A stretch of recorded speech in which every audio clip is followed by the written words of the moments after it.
Fine. Can you hear me now? Yeah, yeah, I can. Perfect. Because in the other two Zoom interview in the morning, there was all, can you hear me? Can you hear me? Basically, we are 10 years past with the first mobile phone or something. No, I can hear you perfectly fine. So far so good. So cool. Anyway, thank you so much for your time. And I'm so happy I have discovered your music because basically is a melting pot of everything I ever heard in my past 10 years ago or something. Uh, I think that we have the same favorite artist or listening or something like that, and I feel like, whoa, why I haven't heard of them before. Then I discovered that your first album is this year, so I feel. Wow, that's really cool. Anyway, I'm just yeah. let's talk about your album because I can't wait to hear it. Yeah, my album came out in March this for last year. So it was quite a difficult time to release a debut album, of course, because it was in the middle of a lockdown. But the positive news is there are a lot of songs on there that were already played on the radio, like Tell Your Mama and Lost in the Middle. I think those were my two most well, successful singles, as in context, like radio stuff. Yeah, And for me, it meant the world to release an album because I'm a 90s. I grew up in the 90s, and all my favorite artists had albums. And also, like my parents' favorite artists, they had albums. So I was like, I don't care, single streaming era. I really want to make this, yeah, yeah. I work know. of art, like a story from song one till the last song is just one story. And yeah, I worked, I think, 3 years on it. um and I'm just really proud to finally show it to the world. And I the only thing that is just difficult is I wanted to play it live. I wanted to play the songs live, and that is very difficult right now, obviously. Yeah, But I think, yeah, it, it's what you describe. I mean, my parents like a lot of 60s 70s artists, like Crosby, Stills and Nash and the Eagles and James Taylor. And I personally also like Joni Mitchell a lot. And I love Linda Ronstadt's voice. I really like the whole West Coast California early 70s kind of stuff. But then my songwriting is quite 90s, like Sheryl Crow, Alanis Morissette kind of vibes. Those are my like heroes. Those are the people that make me want to sing. And yeah, and my lyrics are just like from now. They're about my life and the life of my friends and family. All the things that happened in the last 5 years, I guess. yeah. I basically browse on everything on YouTube, and I was like, why I haven't heard about her before? Because I was living in the Netherlands, but until 4 years.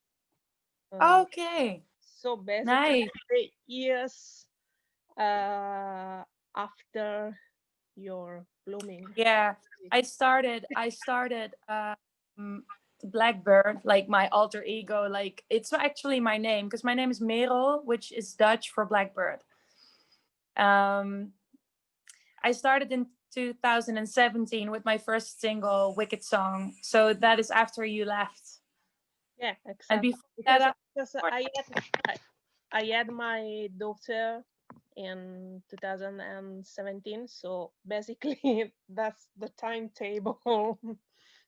That's why we lost each other. But I discovered Yeah. it now, so Yeah.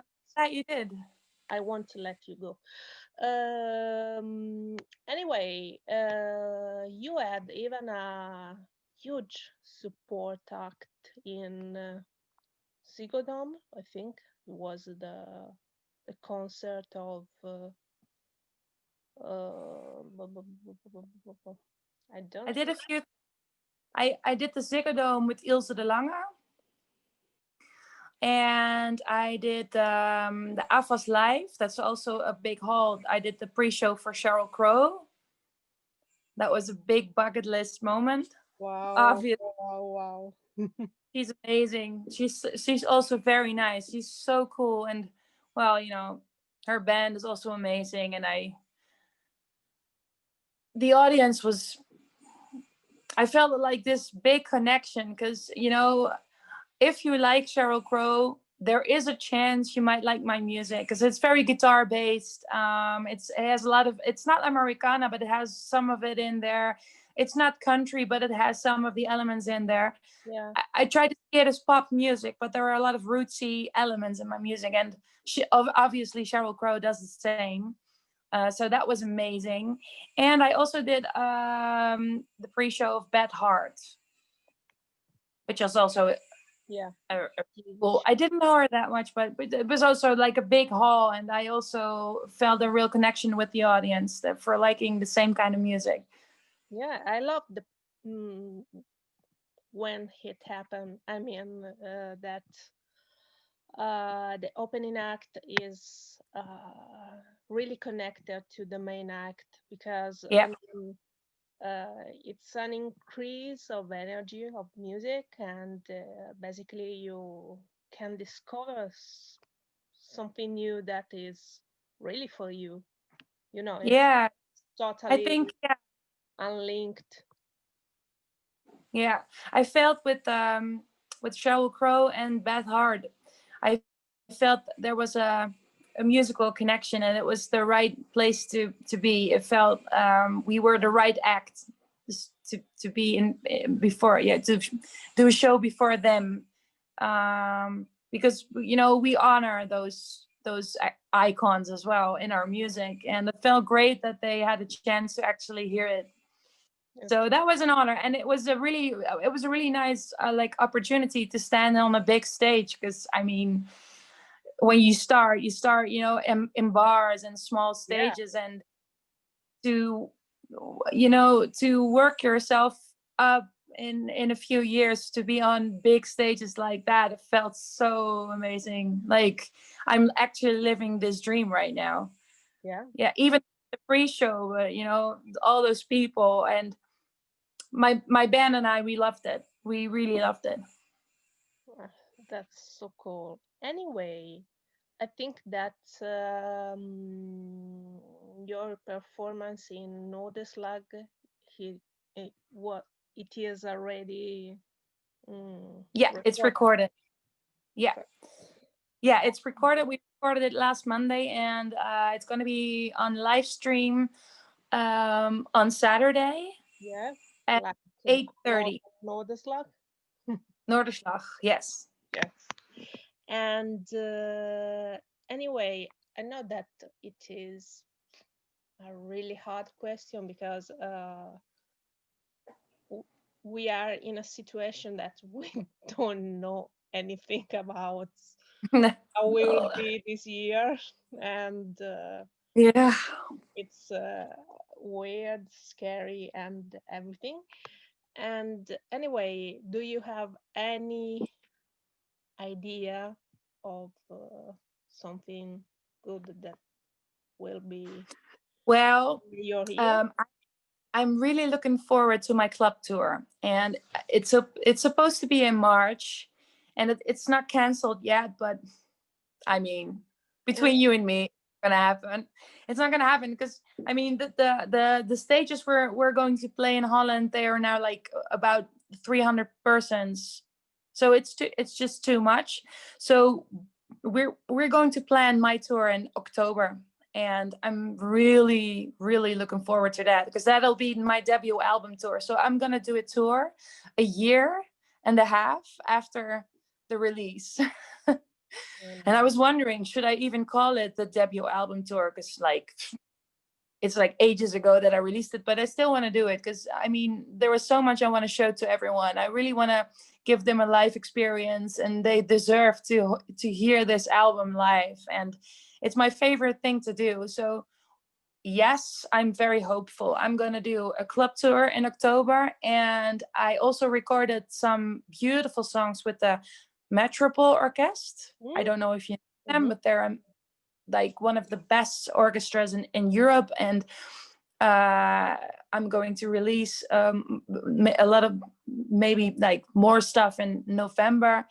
And well, I'm praying for festivals this summer. Like I know until June, it's Yeah. probably not going to happen, but July and August and September, those 3 months, we're so hopeful because we still Oh, have a lot of shows from last year that we want to do this year. So yeah, and maybe we had an amazing set this year at Norderslag. We had an amazing show, so hopefully a lot of booking agents are gonna watch it and like be like, "What? We need to have those people on our festival." And well, let's just hope the vaccine works, and we'll play a lot. yeah, well, I hope to see you soon live. Maybe I will come and visit my Dutch friends again when Yeah, please everything do will let me be. know Yeah, if you're. Please do let me know. It would be sure, awesome if you watch sure. your show. And anyway, best of luck for everything. And I Thank really you hope so much. that this year will be like a picture because it's my hope too. Thank you. Bye. Thank you You. so I much. wish